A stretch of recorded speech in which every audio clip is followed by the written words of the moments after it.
नमस्कार बंधुरा आशा करी तोमरा सकले खूब भालो आछो। प्रत्येक दिनेर मतन आजकेও आमी निये हाजिर हये गेছি एकटी सम्पूर्ण निरामिष रेसिपि निरामिष आलू पटलेर कोरमा। एकेबारेई सहज पद्धतिते कम उपकरणे आजके बानिये नेब एई निरामिष आलू पटलेर कोरमा। जे कोनो निरामिष दिने भात रुटी जे कोनो पोलाও বা फ्राइड राइसेर साथे एई रकम किन्तु आलू पटलेर कोरमा बेश भालो लागे। तो देखो এই কোরমার রেসিপিটা বানানোর জন্য সবার প্রথম পটলগুলোকে আমি ছাল ছাড়িয়ে নিচ্ছি। পটলের ছাল ছাড়িয়ে কিন্তু একটা করে শির রেখে রেখে কিন্তু আমি ছালটা ছাড়াচ্ছি। এটাতে কি হবে, পটলটা যখন ভাজা হবে তাহলে কিন্তু পুরোপুরি চুপসে যাবে না, দেখতেও বেশ ভালো হবে। তো এইভাবে পটলগুলো কিন্তু আমরা কেটে নিয়েছি আরও 1 থেকে 1.5 খানা মতন আলু।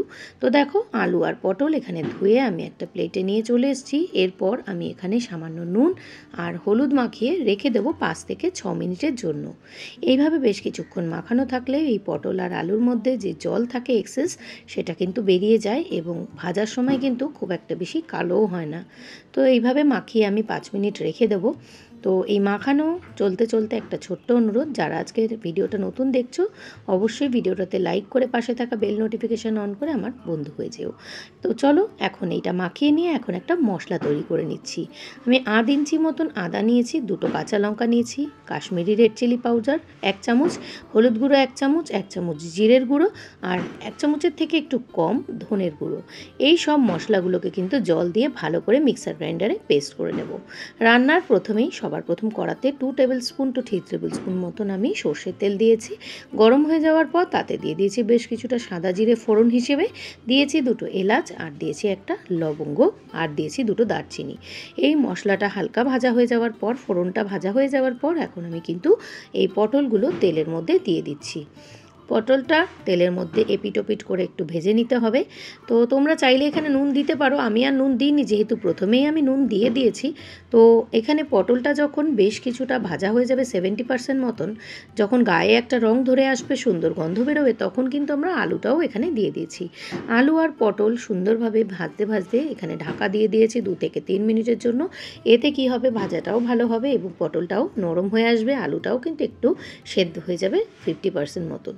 আলু আর পটল সুন্দরভাবে ভাজা হয়ে যাওয়ার পর আমি যে মশলাটা তৈরি করেছিলাম সেই মশলাটাকে এখন আমি এই আলু পটলের মধ্যে দিয়ে দিচ্ছি। এবং এই মশলাটা দিয়ে আমি মিক্সির যে বাটিটা ধুয়েও বেশ কিছুটা জলের এখানে ব্যবহার করেছি। মশলা কষানোর সময় বেশ কিছুটা জল লাগে। দিয়েছি সামান্য নুন আর দিয়েছি 1 থেকে 1.5 চামচ মতন চিনি। এই রেসিপিটা একটু মিষ্টি মিষ্টি হলে বা যে কোনো নিরামিষ রেসিপি একটু যদি মিষ্টি হয় সেটার স্বাদ কিন্তু ভীষণই ভালো লাগে। দিয়ে দিয়েছি 2টো তেজপাতা। এই সমস্ত মিশ্রণটাকে এই পটল আলুর সাথে মশলার সাথে খুব ভালোভাবে কষিয়ে নিতে হবে যতক্ষণ না পর্যন্ত তেল ছেড়ে আসে। আমার চ্যানেলে আরও সুন্দর সুন্দর রেসিপি রয়েছে, তোমরা পারলে অবশ্যই কিন্তু চেক করতে পারো। তো এখন আমি বেশ কিছুটা কিশমিশের ব্যবহার করেছি এখানে। এটা অপশনাল, তোমরা থাকলে পরে দিতে পারো, না থাকলে নাও দিতে পারো। এখানে দিয়েছি, খাওয়ার সময় হালকা একটু মুখে মিষ্টি মিষ্টি লাগবে, খেতেও কিন্তু ভালো লাগবে। দিয়েছি একটা টমেটো পেস্ট, তো তোমরা পেস্ট করেও দিতে পারো। আমি এখানে কিন্তু গ্রেট করে একটা গ্রেটারে ঘষে সেটাকেই কিন্তু টমেটোর পাল্পটাকে আমি ব্যবহার করেছি। টমেটোটা দিয়েও কিন্তু খুব সুন্দরভাবে কষিয়ে নিতে হবে। তোমরা তো দেখতেই পাচ্ছ খুব সুন্দরভাবে কিন্তু জিনিসটা কষেও এসছে, তেলও ছেড়ে এসছে। এরপর আমি এখানে 7 থেকে 8টা মতন কাজু বাদাম মিক্সার গ্রাইন্ডারে পেস্ট করে নিয়েছি। সেই মিক্সার গ্রাইন্ডারে পেস্ট করে সেই কাজু বাদামটাকে আমি দিয়ে দিচ্ছি এখানে এবং সুন্দরভাবে কিন্তু এই কাজু বাদামটা দিয়েও কষাতে হবে। তাহলে কিন্তু এই কাজু বাদামটা যখন মশলার সাথে কষবে এর সেন্ট বা এর টেস্ট কিন্তু খুব সুন্দর একটা বার হয়, খেতেও কিন্তু ভীষণ সুস্বাদু হয়। এবং মিক্সার গ্রাইন্ডারটা ধুয়ে আমি বেশ কিছুটা কিন্তু এখানে জল দিয়ে দিয়েছি। এবং গ্রেভির জন্য তোমরা এখানে দুধের ব্যবহার করতে পারো, আমি এখানে কোনো দুধের ব্যবহার করিনি। তো আমি এই মশলাটাকেই খুব সামান্য জল দিয়ে কিন্তু মিশিয়ে খুব সুন্দরভাবে কষিয়ে নিচ্ছি।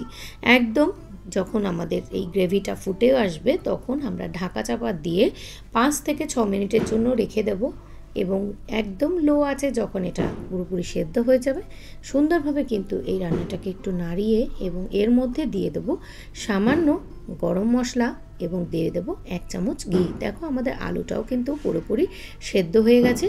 তো এখন আমি গরম মশলা দিয়ে দিয়েছি আর দেবো 1 চামচ মতন ঘি। তো সমস্ত উপকরণগুলো খুব সুন্দরভাবে কিন্তু মিশিয়ে দিয়ে স্ট্যান্ডিং টাইমে রেখে দেবো বেশ কিছুক্ষণের জন্য।